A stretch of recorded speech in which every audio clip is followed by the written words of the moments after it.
This is Tao Unbound, the English language podcast of Tel Aviv University. Please welcome your host, Ido Aharoni, Tel Aviv University's graduate, member of the Board of Governors, lecturer, writer, and veteran diplomat. Welcome to yet another episode of Tao Unbound. I'm Ido Aharoni, your host, and today it is my pleasure to host in our studio a person who really shaped Israel's cybersecurity and space programs. He's a major general in the Israeli army. He's a doctor. He's a former member of the Knesset. He's a professor at the university, Professor Itzhak Ben Israel. Thank you for inviting me. Thank you for taking the time to spend some time with us to chat. I need to just go over your official titles. You're the director of the Blavatnik Interdisciplinary Cyber Research Center and the Yuval Workshop for Science, Technology, and Security at the Tel Aviv University. As I mentioned before, you're a former member of the Knesset. You served in the Knesset from 2007-2009. You served in the Prime Minister's office from 2010-2012, laying the foundation for what would become the National Cyber Directorate. And you are currently, and this is very, very interesting, the chairman of the Israeli Space Agency and the National Council for Research and Development under the auspices of the Ministry of Science, Technology, and Space of the Government of Israel. And needless to say, you're also the leader of the now internationally acclaimed Cyber Tech Week, which takes place here in Israel every year. So that's plenty. Do you have any time to rest? But allow me first to correct certain things that you said. What we have here is the Cyber Week conference. Not Cyber Tech is a different event. Cyber Week conference, we have it. We did it a few weeks ago. It was number 13, Bar Mitzvah. Beautiful. So we are doing it now for almost 13 years. I didn't serve at the office of the Prime Minister. I was asked by the Prime Minister in 2010 to submit to the government a plan, a national plan, how to make Israel one of the top 5 countries in the world in cybersecurity. And I submitted this plan. It turned into a national plan. I helped in setting it up at the beginning, but this was voluntarily without any, I didn't have any official. And I think that many of the things that you do, you do voluntarily. And I urge our listeners and our viewers to actually check your biography online, which is quite impressive. And obviously, I don't have time to read everything. I also should mention that you're involved in the design of rules or policies or protocols to make cyberspace more safe for nations and for corporations. Yeah, but this is part of the cyber. Actually, I came to Tel Aviv University 2002, 21 years ago, at the request of the president of Tel Aviv University, then Professor Itamar Rabinovich, to set up this institute that you mentioned, which now we call after the name of Yuval for science, technology, and security. And we had to choose, this was 20 years ago, what technologies we should put our emphasis on researching. Of course, the whole idea was not to speak about technology by itself, but on the impact of technology on security. And we chose 3 different areas to begin with. One was space technology. It was only natural that a few years afterwards I became, for 17 years, the chairman of Israeli Space Agency. The second one was what nowadays we call cybersecurity. We used different names 21 years ago. And the third one is, we called it then robotics. We meant what nowadays is called artificial intelligence, AI. So we started this 21 years ago here at Tel Aviv University. some of the subjects were already developed in Israel, but not in, well, I mean, if I'll give you an example, 2011, when the plan I mentioned was accepted by the government and became a national plan how to make Israel one of the top 5 countries in the world in cybersecurity. In 2011, 10 years after I came, there was not even one university in the world in which you could go and study cybersecurity. Because cybersecurity was something developed by intelligence agencies, was considered very secret, sensitive, not to talk about, of course, not publishing papers. This is absurd. The enemy is reading your papers. And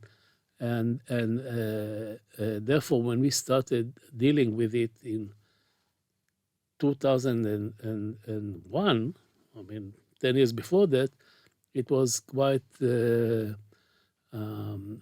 daring in a way, daring move. You were pioneering this process, which is now accepted all over the world.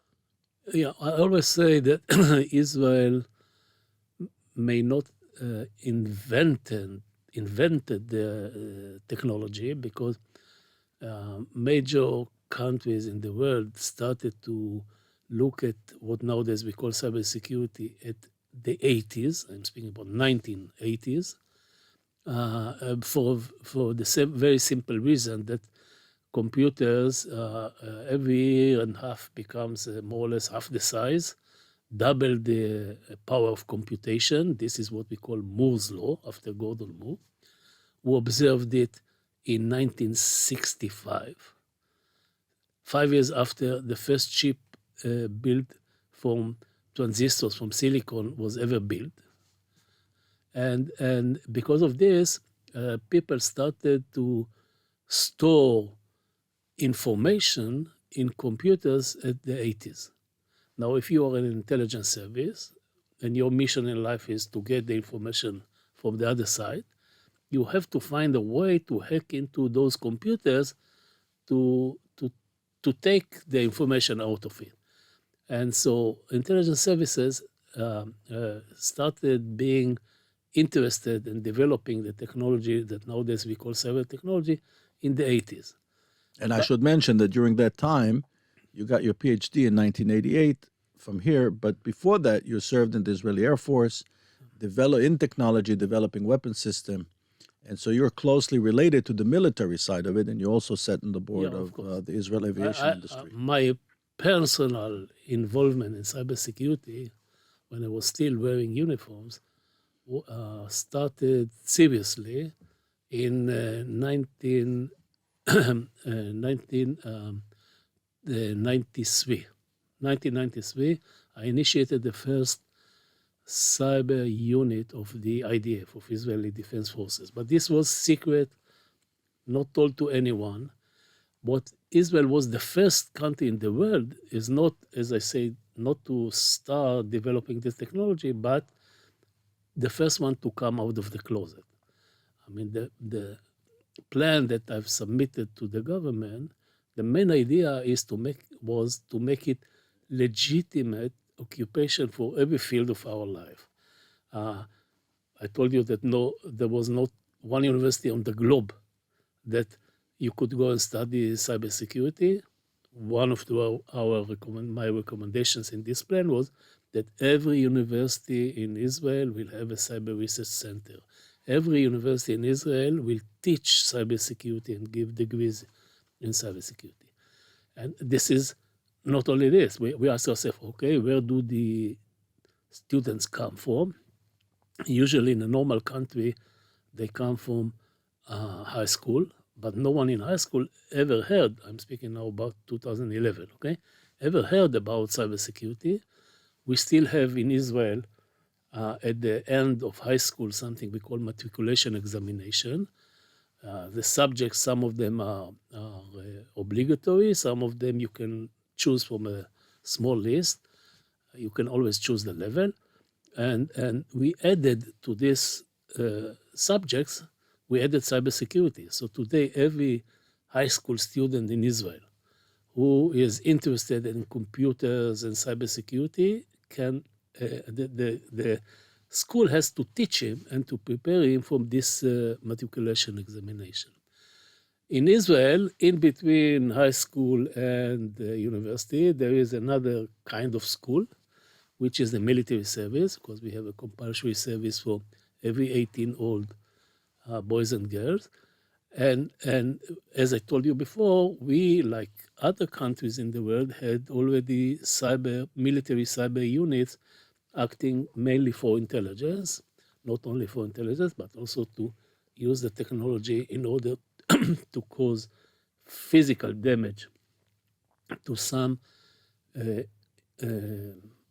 systems that are controlled by computers through the computer.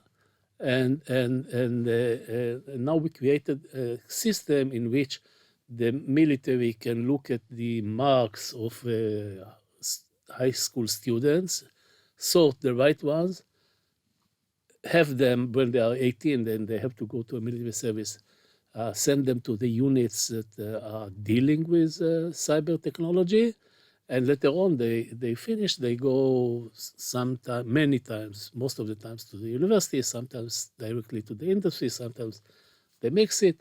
So we build the whole ecosystem, and we are doing now, we're doing it now for more than 10 years. So at the end of the day, we succeeded in this. Manpower or knowledgeable people is the most essential element almost in any technology, of course in cybersecurity, but it's not enough. We thought, how can we build also an industry in order to maintain this for years, not as a one blow act. And at that time, we almost didn't have any significant cyber industry all over the world, because it was, as I told you, a military business, a secret, sensitive. And so we had to start with startups. And we had to find mechanisms that will encourage young people. Startups usually are coming from bottom up. The ideas created by young people, and you have to find a way to encourage them to come with ideas more in cybersecurity and less in other less needed technologies. So we set up those through the Innovation Authority and other tools that the government had. And at the end, if I look some 11, 12 years afterwards, after we initiated it, the success is much more than what I personally imagined when I submitted a plan to the government. I'll give you a few numbers. Startups, for example. Startups is a kind of mechanism which is built on a huge cycle of newborns, startups every year. Most of them die. Only few survive, but if you have enough in the cycle, the rate of success of startups in Israel is only 4%, which means every startup someone starts with has a 96% probability of dying, only 4%. But after 10 years, some of those, the 4%, succeeded. Some were grown companies. Some were even what we call unicorns. That is worth of more than $1 billion company. And if you ask yourself how many unicorns, cyber unicorns, I'm speaking about cyber, are on the globe, it's something like more or less 500 unicorns. How many of them are Israeli companies? 30%. 30%. So after 10 years, of course, we are not 30% of people on the globe, as you know, but this is what happens if you start early before all the others. Another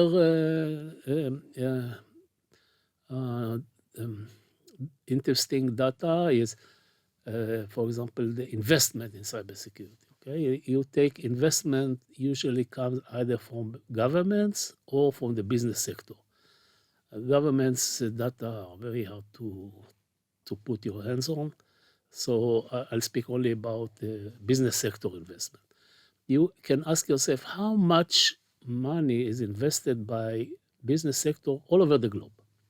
In the US, Israel, Hungary, Romania, you name it. Then you can sum it up and ask how much of it is going to Israeli companies.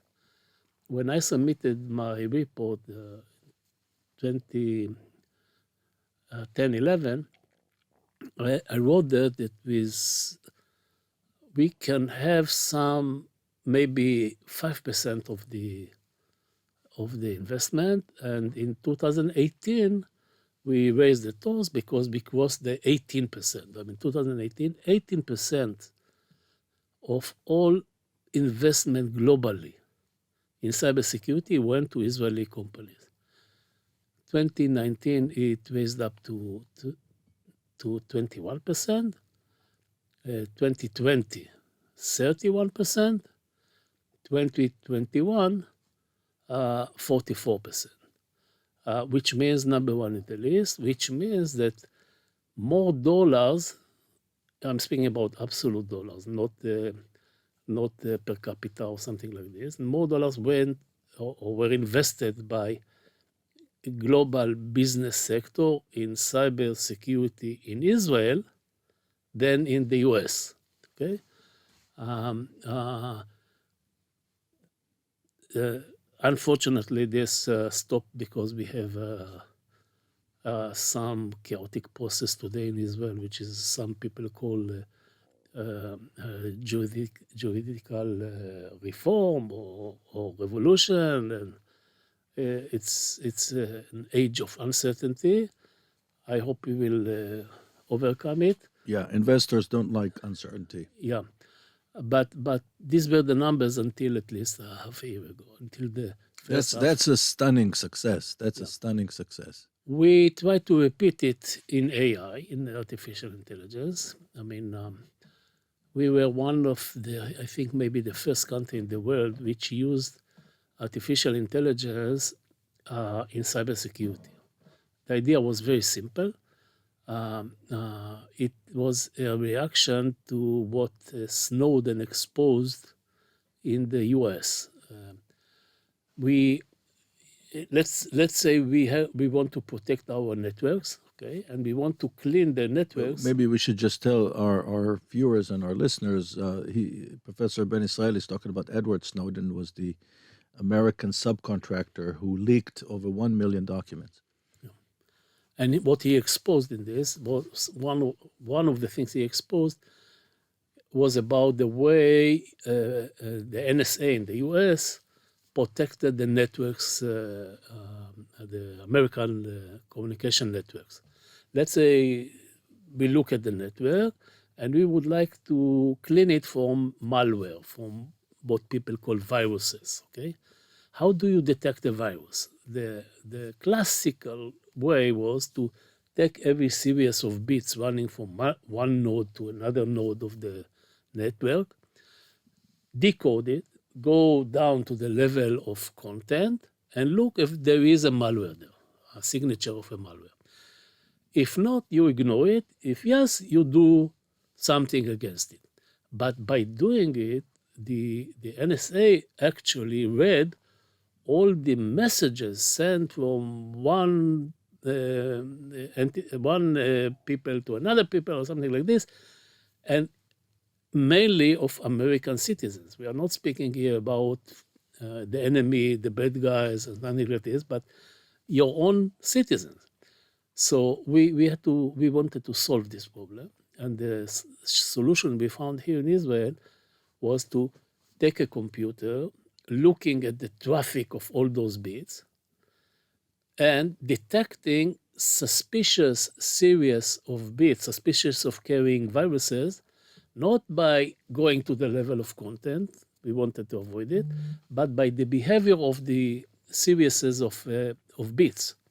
This you can do if you have what we call machine learning, a computer that learns what is the normal behavior of a normal, innocent message, And what is abnormal, those malware viruses behave abnormally. And this we did from 2014-15. Snowden affair exposed in 2013. So gradually we understood that AI, artificial intelligence, machine learning is one of the cores of artificial intelligence, can help us in cybersecurity.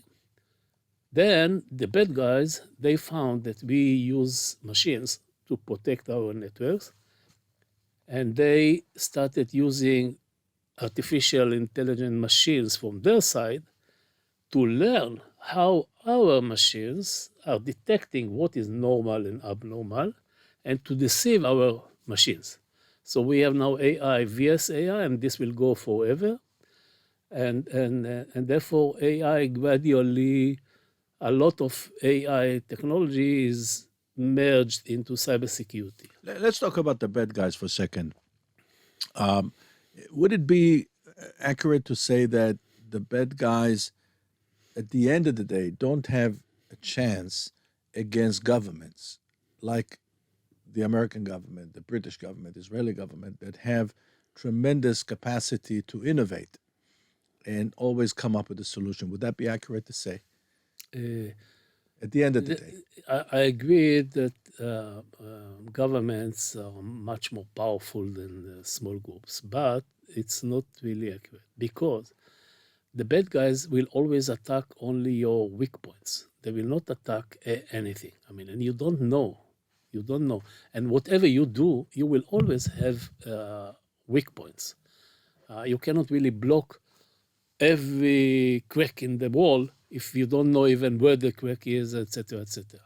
And therefore, they have some advantage, which is usually, by the way, if you speak about wars and security, this was usually were taken by offensive. I mean, it's known in, let's say, in classical war, if we remember Clausewitz, he always said that you need 3 times more soldiers. He was writing in the 19th century, okay? 3 times more soldiers to defend yourself than to attack. The attacker needs smaller power because he can choose the right place, the right time, the right weak point to attack. Same happens here too. Some people may come with an idea to use a certain weak point in our system, and we cannot really defend absolutely everywhere. Although, of course, governments usually have more capabilities than individuals. Now, you mentioned the elite club of 5 or a little bit more countries that are. So we can all assume in that, elite club of cybersecurity nations, you have the United States. I would assume Canada is in there. I would assume the Great Britain is in there. Israel is part of that elite group. Are there any surprising countries to our listeners that you can include in that group, that countries that really excel when it comes to cybersecurity?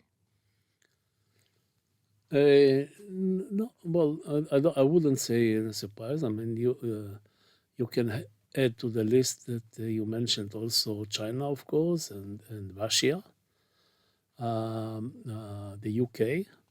But all of these names will not be surprise names. I mean, the only surprise may be Israel, which is much smaller than all the other states that you mentioned. Now, let's talk about space a little bit, because you're also the head of the Israeli Space Agency. And I was another correction. I was the chairman of Israeli Space Agency for 17 years until last year. Last year, now okay. So you're the immediate past chairman Yeah. of Israel's space agency. So people, when they think of Israel, they don't instinctively associate Israel with space. But and many of our listeners know, that Israel can make significant contribution. So can you tell us a little bit about the work that the agency does, and what is the contribution Israel is making to the world in that area? Okay.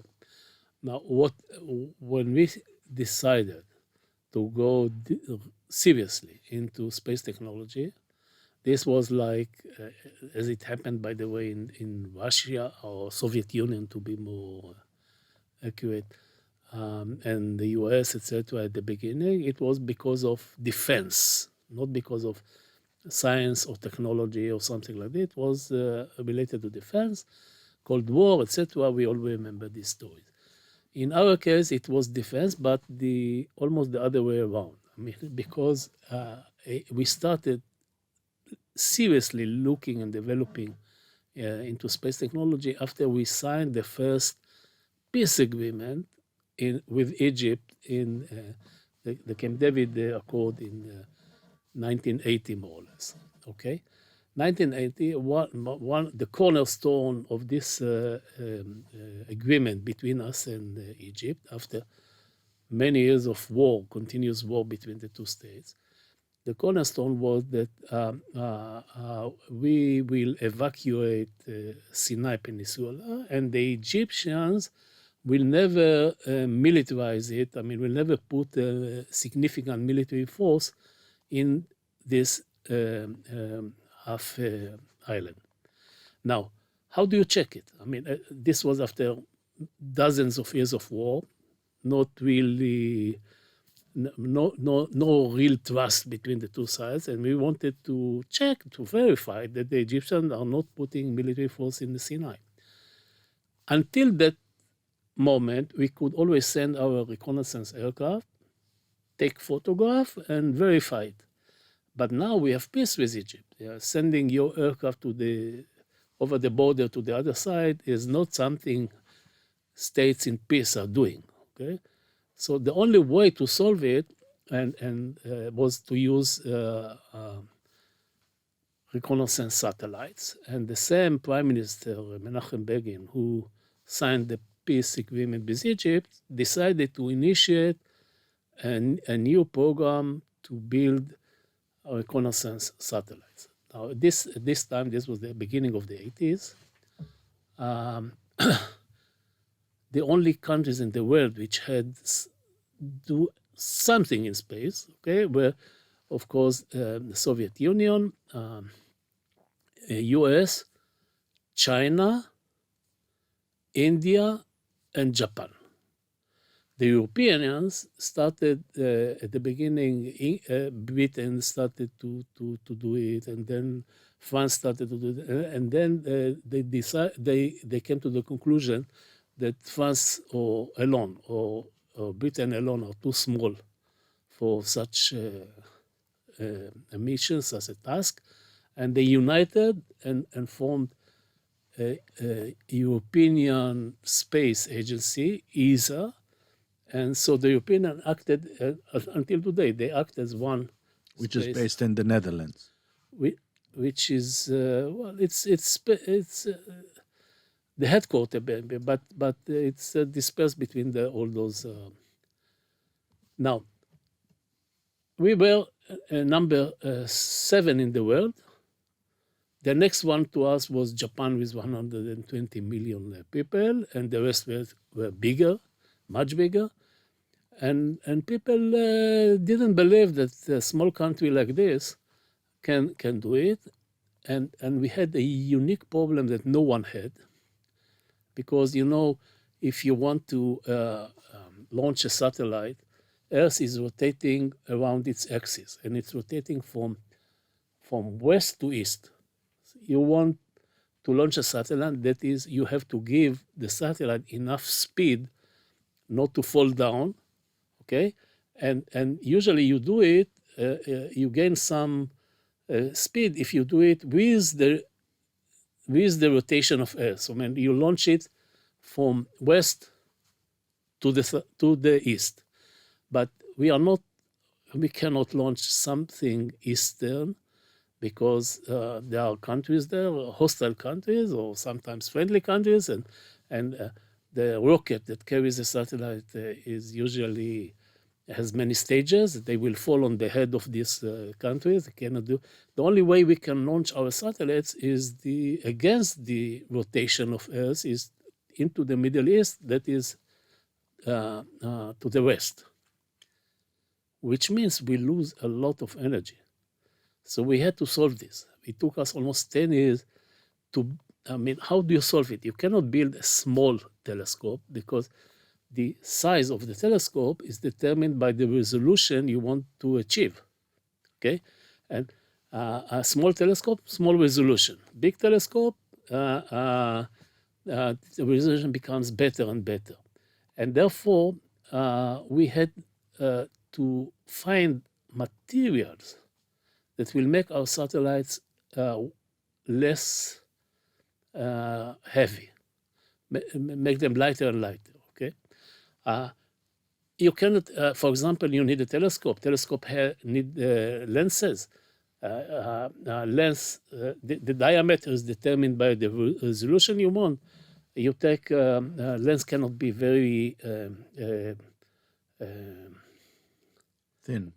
thin, should be thick enough because it goes through from plus few hundred degrees above zero to minus few hundred degrees, and therefore should be thick enough. And if you make the calculation of 3 lenses, what is the weight of 3 lenses is more than 300 kilograms, okay?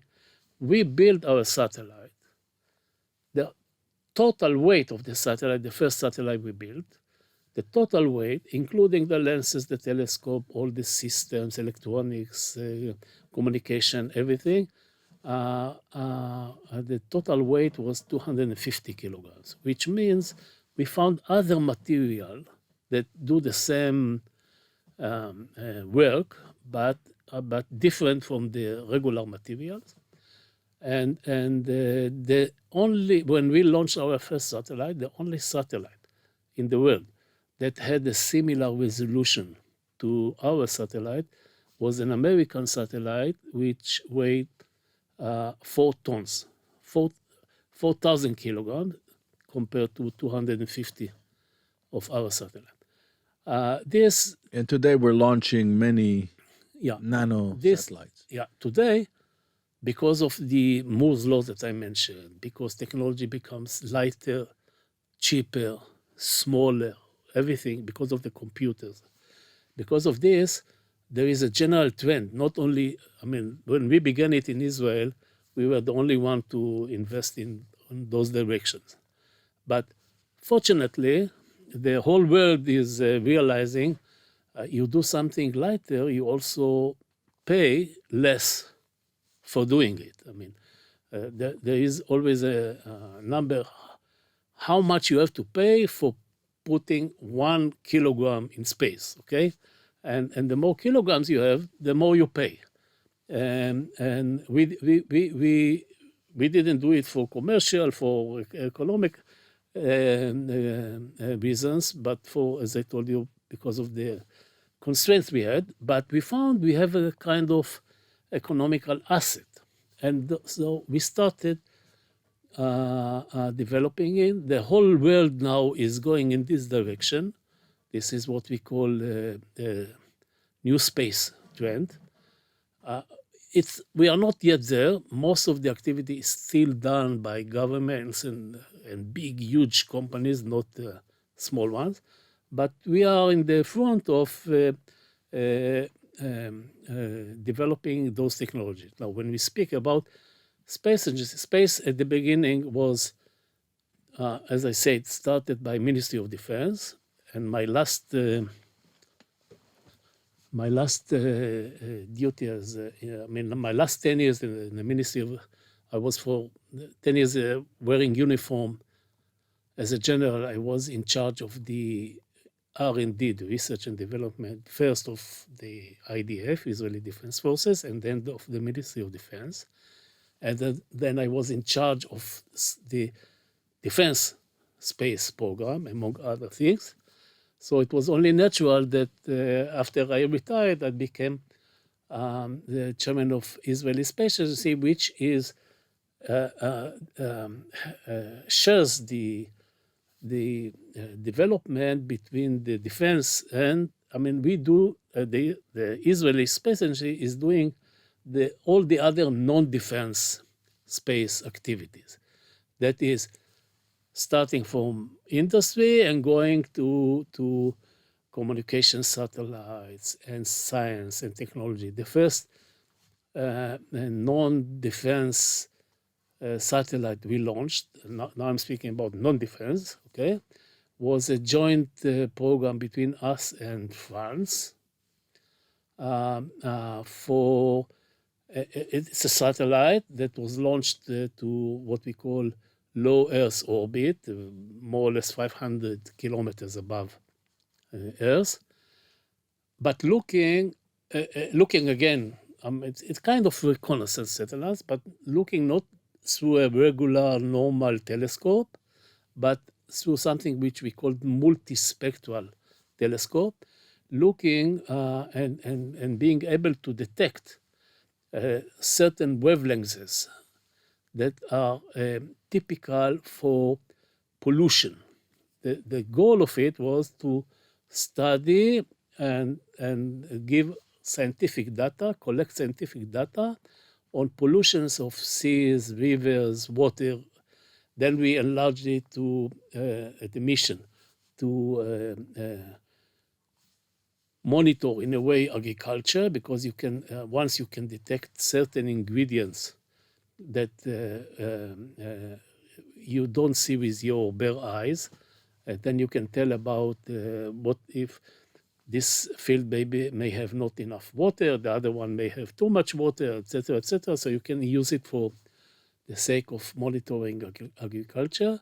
And this is entirely non-defensive task. And today, in certain components, I mean, there are many countries in the world that use satellites.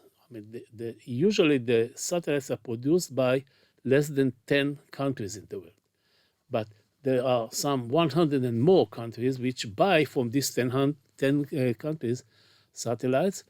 You look at many of thousands of satellites that are now in space, many of them has Israeli components.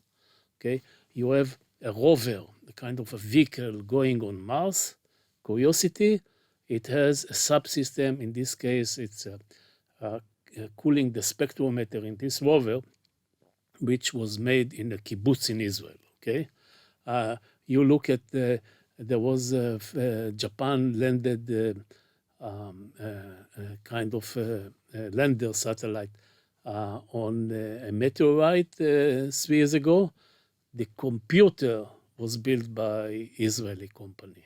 And components, when I speak not about full system satellites, but about components, you find it in hundreds of satellites already in space. Now, we're in the interest of time. I mean, we can talk about this for hours. I wanted to ask you before we conclude to tell us a little bit about Cyber Week, and keep in mind that many of the people listening to us right now are very interested in participating.